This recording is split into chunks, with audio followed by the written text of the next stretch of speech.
Hello everyone, welcome back to my channel and welcome to More Than 30 Years in the Tardis.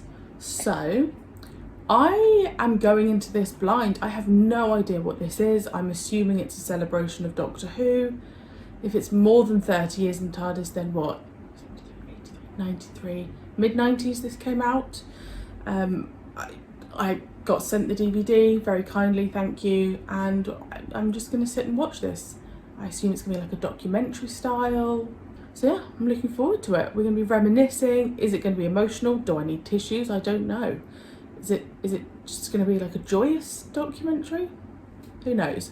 I don't know if I'll watch the full thing now. I think it's like 90 minutes. So it may be that I do half an hour and half another time. I may do the full lot now, but the full length will be on Patreon. And let's go. I had a great belief that it was much more frightening to stay on Earth, that all the threats should come to Earth rather than us going off into other planets. There's nothing more alarming than coming home and finding a Yeti sitting on your loo in Tooting-Bec. I can remember I used to watch it sitting on my mother's lap when I was terribly young. This little boy is so cute. It was 16 minutes past 5, Earth time, on Saturday, the 23rd of November, 1963, just a day after the assassination of President Kennedy, when Doctor Who first materialized on BBC television. It means I've lived for something like 750 years. Oh, he'd still be middle-aged. Yes! He's an old-fashioned hero. He's always an extremely good, Really nice extremely seeing moral like character. putting faces He's to always on the names. side Like, of I had no right, idea truth, what and Terrence justice. Dicks looked like. There are some corners of the universe which have bred the most terrible things. You run all your factories like that, Controller? That was not a factory, Doctor. Then what was it? A rehabilitation center. A rehabilitation center for hardened criminals. Including old men and women? Even children? I'm not sure he always won, but I mean, what separated him from the evil that he encountered was his, I mean, this is paradoxical, but it was his human qualities. But I think basically he acted out of a moral impulse. You know, that was his defining trait. Two hearts beat inside the Who was Doctor's doing the unearthly voiceover? body. The Doctor once claimed that an aspirin might kill him. The Doctor can only regenerate 12 times. Then it really is the end.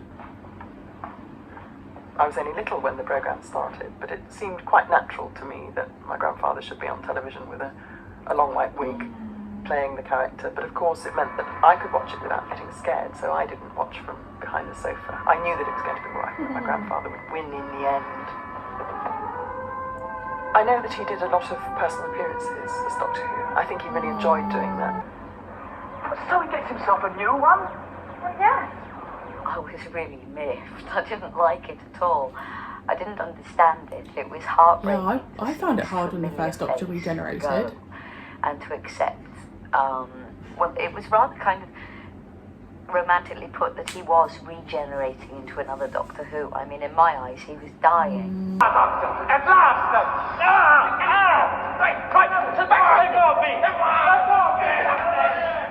It started rather wild, and we mellowed as the time went on. Now then, where shall we go? Oh, well, let's just get our breath back first before you start tearing off anyway. Anyway, as you know, the TARDIS has a mind of its own. You know you can't control it. Where it'll be this time. Yes, I wonder. I remember the first day of rehearsals, and I walked into the rehearsal room, and I was actually terrified. Very scared, very young, very shy. And Pat was marvellous. I've never seen anything with Victoria in. Did I look? Did she die quite young? Sort of, yes. Well, yes, you did actually. I must be nice to you. I think I was Yes, you did. lusting after you. But you know, you weren't, Fraser. Stop it. There are very few men who can get away with a velvet jacket and a frill-fronted shirt. I can think of Jimi Hendrix and John Pertwee, and they are the only ones. Do you mean me? Doctor Who started as a very Edwardian gent, very genteel, slightly dandy, but not too wild. And as you look at what happens over time, There's always this Edwardian feel that runs right the way through. He's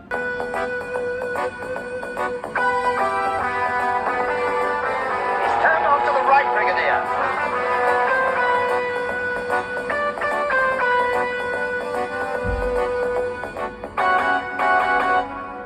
It's got a Hillman engine at the back, which is a real popped-up engine, and the front end is a Bond with a little tiny wheel about this big.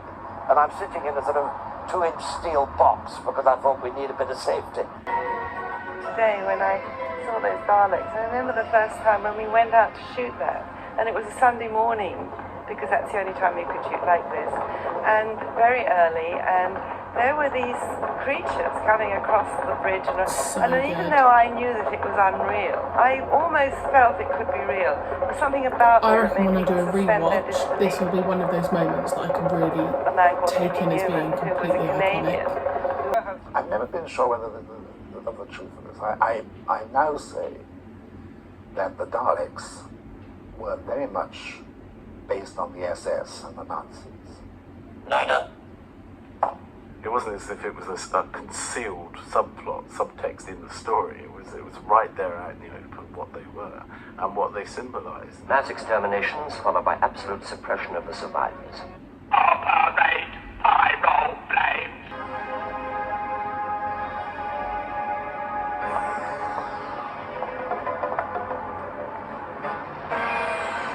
Darling Cobra Scout reporting from Sector 4. Target observed. Escaping in time capsule. Order pursued by blue chrono Daleks. The trouble is, you see, they couldn't always necessarily see yelling directions to them. And if he'd say, well, you in the middle, move to the left, they wouldn't necessarily know that they were in the middle. So we decided the best thing to do would be to stick Dalek 1, Dalek 2, Dalek 3, etc., in a sufficiently prominent place so the director say, right, Dalek 1, move to left.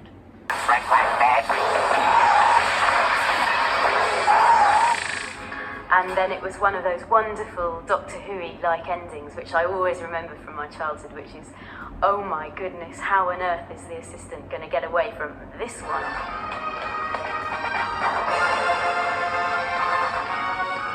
Stay where you are. Do not move. Will Doctor Who escape this time?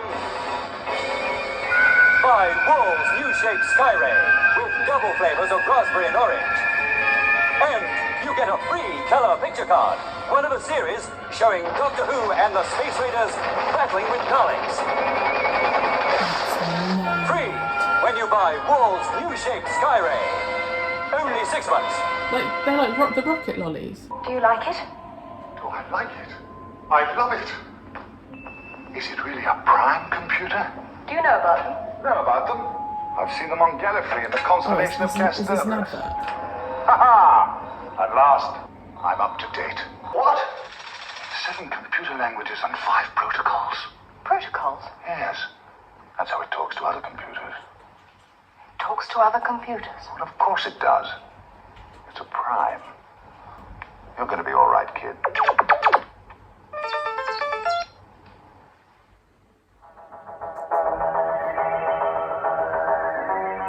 Never even clocked on to the fact that they probably did adverts.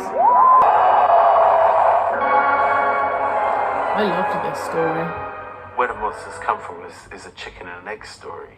I mean, do they come from fairy tales? Where did the monsters in fairy tales come from? Where do the monsters in myths come from? Monsters, they've always been monsters. People have always believed in monsters. People have always told stories about monsters. I think small children like to be frightened because it's safe. It's safe to be frightened by something on the TV.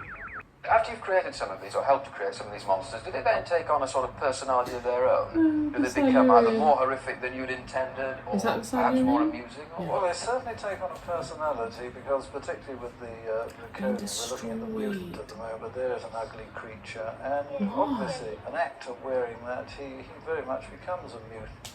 And one wouldn't stand next to him in the TQ.